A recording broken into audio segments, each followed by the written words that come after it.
예수님의 이름으로 여러분을 사랑하고 축복합니다. 제가 지금 요한복음 1장을 묵상을 했어요. 요한복음 1장. 근데 그 중에서 진짜 와닿는 말씀이 많이 있었지만 지금 이렇게 영상을 찍고자 하는 말씀 구절은 뭐냐면은 요한복음 1장 26절에서 28절 말씀이에요.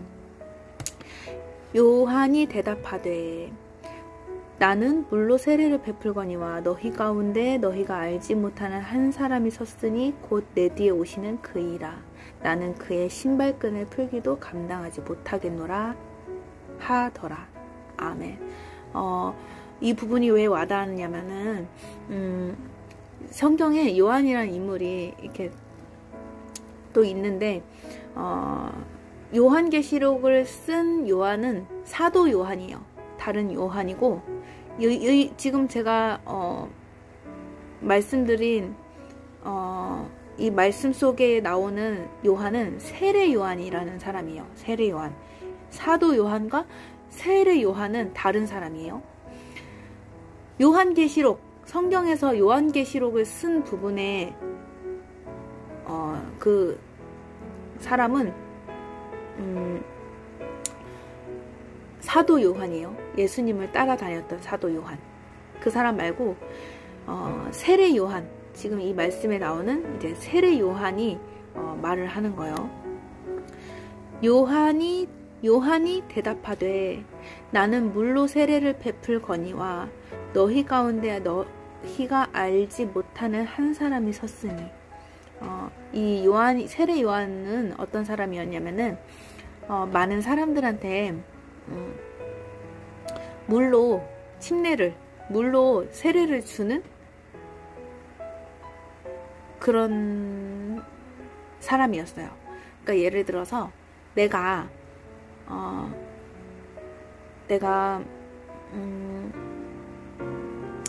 만약에 결혼을 하잖아요. 그러면은 뭔가 혼인신고 이런 걸 하겠죠? 원래는 미혼이었는데 결혼을 하면 기혼이 되는 거예요. 그러니까 원래는 미혼으로 살았지만 이제 인생이 바뀌는 거죠. 내가 배우자를 만나서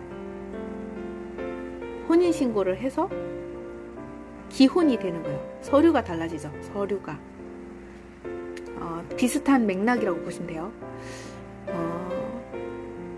우리는 이제 삶이라는 이 시간 속에서 이렇게 살아가다가 내가 어느 날 문득 하나님을 만났네.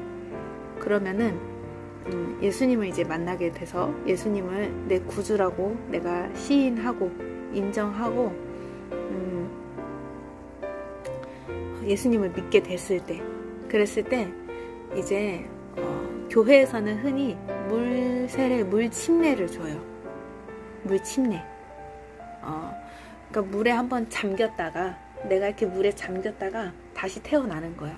그러니까 내가 이렇게 물에 잠겼다가 이렇게 올라오면서 이전 것은 다 지나갔고 보라 새 것이 되었도다. 이게 무슨 말이냐면은 이전에 나는 이제 다 지나갔고 이제 나는 다시 새롭게 태어났다는 의미죠. 나는 이제 새롭게 주님을 믿는 믿음 안에서 난 다시 새로운 피조물로 태어났다. 그러니까 이전 것은 다 이제 지나갔고 난 이제 새롭게 살 거다. 거듭났다. 나는 예수님을 믿는 믿음 안에서 새로이 변화되었다. 이런 언약, 그러니까 이런 의미를 가지고 이제 물 세례를 받는 거예요. 물 침례를 받는 거예요. 근데 이 세례 요한이 그렇게 사람들한테 회개하라 천국이 가까이 왔느니라 하면서 사람들한테 회개하라고 외쳐요. 천국이 가까이 왔어. 메시아 그리스도가 올 거라는 걸 이제 예언하는 거예요. 회개하라 천국이 가까이 왔느니라. 천국이 가까이 왔느니라. 아멘. 그러니까 사람들이 이제 천국이 가까이 왔다. 회개를 해야 된다. 내 죄를 용서를 받아야 한다. 라는 그런 이제 생각이 들었을 거 아니에요? 요한의 말을 듣고 아, 회개하라고? 천국이 가까이 왔다고? 회개하라고? 내 죄를 회개하고 지금 이제 곧 오실 그 천국이 가까이 왔다고 하니까 곧 오실 일을 생각하며 아, 그러니까 회개하고 물세례를 받아야겠다, 물침례를 받아야겠다 라는 이제 생각을 했겠죠. 어떤 이게 하나님께서 이제 택하신 또 다른 이제 백성들은. 그러니까 사람들이 세례 요한한테 이제 물침례를 받는 거예요. 세례 요한은 어떤 사람이냐면은 광야에서 외치는 자의 소리예요. 광야에서 외치는 자의 소리.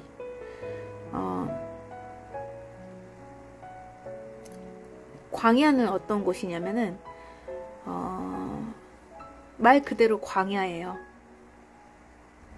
되게 환경이 어려운 곳, 되게 힘든 그 곳. 여러분의 환경이 힘든 환경이신가요? 그곳이 광야입니다. 내가 정말 힘든 가정에 있어. 그곳이 광야이고, 내가 정말 힘든 직장에 있어. 그곳이 광야입니다. 내가 진짜 힘든 상황 가운데 있어. 그곳이 광야고, 내가 진짜 힘들어서 미칠 것 같은 그런 그곳이 광야입니다. 정말 힘들고 외롭고 쓸쓸하고 괴로운 그곳. 그곳이 광야예요. 광야. 내 광야에서 이제 세례 요한이 외치는 거예요. 광야에서 회개하라. 천국이 가까이 왔느니라 라고 외치는 거예요. 세례 요한은 광야에서 이제 외치는 자의 소리예요. 소리. 그러니까 사실은 여기서 이제 외치는 자라는 말이 나오는데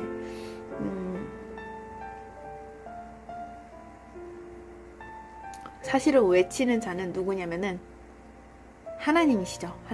하나님이 세례 요한을 통해서 말씀하시는 거죠. 지금 하나님께서 저를 통해서 말씀을 조금이라도 전하는 것처럼 하나님께서 그때의 세례 요한을 통해서 말씀을 전하는 거예요. 회개하라, 천국이 가까이 왔느니라. 아멘. 그래서 세례 요한은 외치는 자의 소리예요. 소리. 그러니까 어쨌든 세례 요한은 물 침례를 사람들한테 주는 그런 사람이었어요.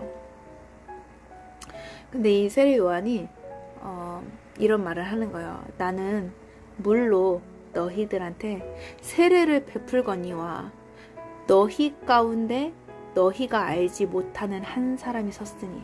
우리 가운데 우리가 알지 못하는 한 사람. 우리 가운데 우리가 알지 못하는 한 사람.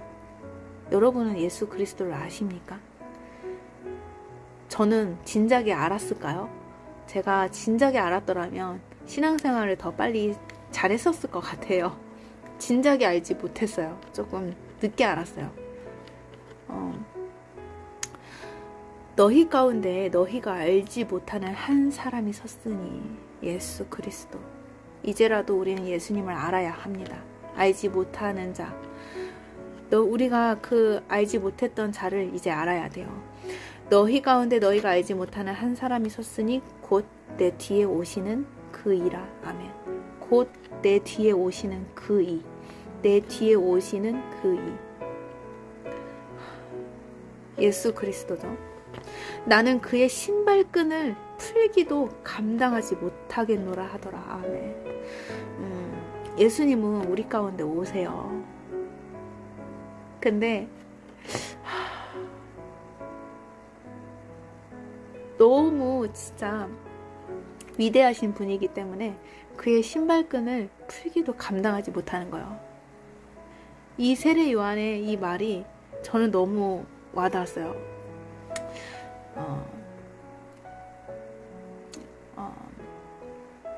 우리가 누군가의 집에 들어갈 때 또는 내 집에 들어갈 때 우리가 집에 들어갈 때 신발을 벗고 들어가잖아요. 그러니까 내가 만약에 또 손님을 초대를 했어. 그러면 그 손님이 우리 집에 올 때 신발을 벗고 들어오는 거네요. 근데 예수님도 우리 가운데 들어오시길 원하세요. 예수님도 우리 안에 들어오시길 원하세요. 내 안에, 당신의 안에 들어가시길 원하세요. 들어오시길 너무나도 원하세요. 예수님은 문 밖에서 서서 두드리고 계세요. 내가 문 밖에서 서서 두드리노니 내 음성을 듣고 문을 열면 나는 그로 들어가 더불어 먹고 그도 나를 더불어 먹고 산다. 뭐 이런 말씀 있잖아요. 예수님은 우리를 너무나도 사랑하시기 때문에 하나님의 그 아들이 우리 가운데 오시길 너무나도 원하시는 거예요. 근데 봐봐요. 예수님은 이 땅을 만드신 하나님이시잖아요. 하나님 아버지와 함께 이 땅을 만드셨고 너와 나를 만드신 분이잖아요. 우리 모두를 다 만드신 분이잖아요. 근데 그 위대하신 그 창조주 하나님이 우리 가운데 오시길 너무나도 원하시는 거예요. 전능하신 자가. 이게 얼마나 놀라운 일입니까? 그것만으로도 정말 놀라울 일이에요. 그래서 세례 요한은 그런 거예요. 그가 우리 가운데 오시길 너무나도 원한다. 나는 그의 신발끈을 풀기도 감당하지 못하겠다. 그 위대하신 분이 우리 가운데 임하신다니 나는 감당하지도 못하겠다. 라고 고백을 하는 거예요. 또 두 번째, 예수님은 십자가 죽음을 당하셨어요. 그 핍박과 그 조롱과 희롱과 박해와 그 엄청난 고통들을 다 견뎌내셨어요. 예수님이 군병들한테 희롱을 엄청 당하잖아요. 근데 군병들한테 희롱을 당하기 전에도 아까 군병들한테 희롱을 당할 때는 가장 제가 마음이 아팠던 그 부분이 뭐냐면은 막 예수님이 엄청 막 이미 이제 막 피 흘려 있고 막 채찍에 맞아서 거의 막 몸이 가늠할 수 없을 정도로 엉망진창이 되신 그 상태에서 이 군병들이 가시관을 엮어가지고 예수님 머리 위에다가 얹는 거예요. 이 가시관이 그냥 요만한 가시관이 아니라 엄청 사이즈가 크고 아무튼 뾰족뾰족한 가시관이었던 것 같아요. 피가 막 엄청 났겠죠. 줄줄줄줄줄줄. 제가 여기서 미싱으로 이렇게 가끔 이렇게 일을 하다가 찔리면은 피가 나잖아요. 많이 찔려봤어요. 아무래도 하다 보면 제가 미숙하기 때문에 실수를 하면은 막 피가 많이 나요. 아차 하고 싶을 때 딱 다치는 거야. 그럼 피가 나면은 막 너무 아픈 거예요. 그 바늘 하나에 찔렸는데도 살짝 찔렸는데도 너무 아픈 거예요. 그 가시관이 얼마나 뾰족뾰족했겠어요. 그 가시관을 이렇게 해서 이게 얼마나 진짜 너무 아팠을까요? 이게 저는 요 근래 여기 손가락에 지금 흉터가 좀 있는데 이 흉터가 이때 조금 제가 생각하기로는 조금 많이 아팠던 때였던 것 같아요. 순간 다쳤을 때는 별로 안 아팠는데 치료 과정이 너무 아프더라고요. 치료 과정이 딱 다쳤을 때 이 안에 뼈가 보였어요. 뼈가 막 보이더라고요. 그 정도로 깊이가 있게 조금 다쳤었어요. 그러니까 이렇게 흉터가 계속 가는 거예요. 한 3달인가 됐는데도 흉터가 오래 남더라고요. 계속 갈 것 같기도 하고. 근데 여기가 그래서 지금 이렇게 살짝 만지기만 해도 이렇게 터치를 하기만 해도 아파요. 3살이라서 이런 살이 아니라 3살이어서 좀 아파요. 여기가 3살이라서 조금 연약하다고 해야 될까요? 온 몸 중에 요 동전밖에도 안 되는 그런 조그만 이 다친 이 부분만 해도 너무 아픈 거예요.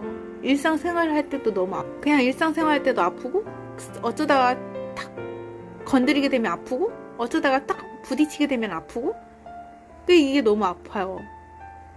근데 저는 제 전신에서 요 고작 손톱만한 부분이 다쳤는데도 이렇게 아픈 거예요. 예수님은 그 십자가 그 가시관을 다 이렇게 씌어가지고 얼마나 아프셨을까요? 뺑 돌려 이렇게 가시관을 했을 거 아니에요? 그 피를 얼마나 아팠을까요, 예수님은? 근데 그건 약과죠. 예수님이 당한 모든 그 고통을 생각을 하면.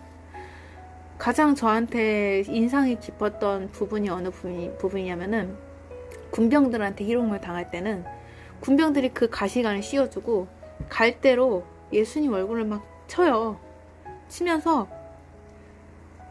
그 앞에서 막 절하면서 유대인의 왕이여 평안할지어다 라고 막 희롱을 해요. 그 앞에서 깔깔깔깔 얼마나 웃었을까요? 희롱을 막 하는 거예요, 예수님을. 유대인의 왕이여, 하나님의 아들, 유대인의 왕이여 평안할지어다. 그러면서 갈대로 막 예수님을 치는 거예요. 정말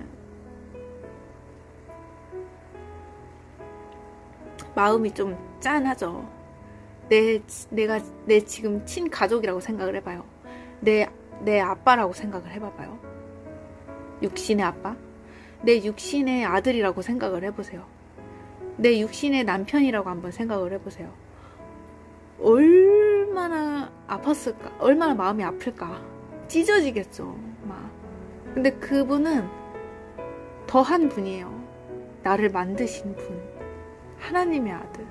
얼마나, 그래서 하나님을 만나면 이 마음이 너무 아픈 거예요. 그 예수님이 당하신 그 고통을 생각을 하면. 그래서 그런 큰 고통을 당하셨어요. 그리고 또 사람들한테, 많은 유대인들한테 당한 희롱 중에서 또 인상 깊었던 그런 핍박이 뭐냐면은, 예수님의 눈을 막 가려요. 예수님의 얼굴을 가리고 예수님을 때려요. 뺨을 치기도 하고 주먹질을 하기도 하고 막 때려서 예수님한테 그러는 거예요. 네가 하나님의 아들이라면 지금 너를 친 자가 누구냐 맞춰보라는 거예요. 얼굴을 가리고. 예수님이 모를까요? 다 아시죠? 이미 그 전에 예수님은 사람 안에 있는 것들을 다 이미 모든 것을 안다고 하셨어요. 사람 마음 안에 있는 것까지 다 아시는 분이에요. 창조주신데 사람 안에 있는 것들이 친히 다 아시는 분이라고 벌써 말씀에 나왔어요. 그러고 나서 이제 그렇게 십자가 죽임을 당하실 그 시점에 막 그러는 거예요. 얼굴을 가리고 막 때리면서 너를 친 자가 누구냐, 하나님의 아들 한번 맞춰봐라, 막 엄청 핍박을 해요.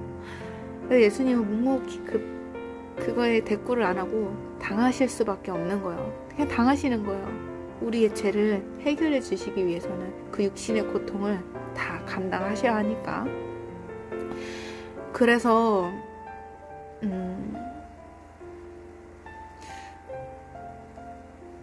그 고통, 그 희롱, 그 핍박을 이 세례 요한은 알았던 거예요.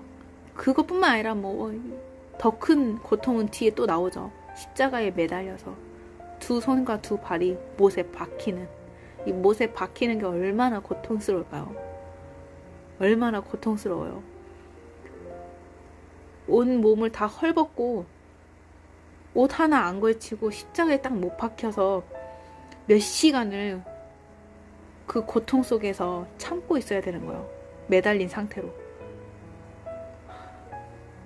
정말 그 예수님의 그 엄청난 그 고통과 그 핍박과 박해를 세례 요한은 아는 거예요. 세례 요한은 우리를 구원해 주실 구속자 메시아를 이미 알았던 거예요. 곧 내 뒤에 오시는 그이라. 나는 그의 신발끈을 풀기도 감당하지 못하겠노라. 아멘.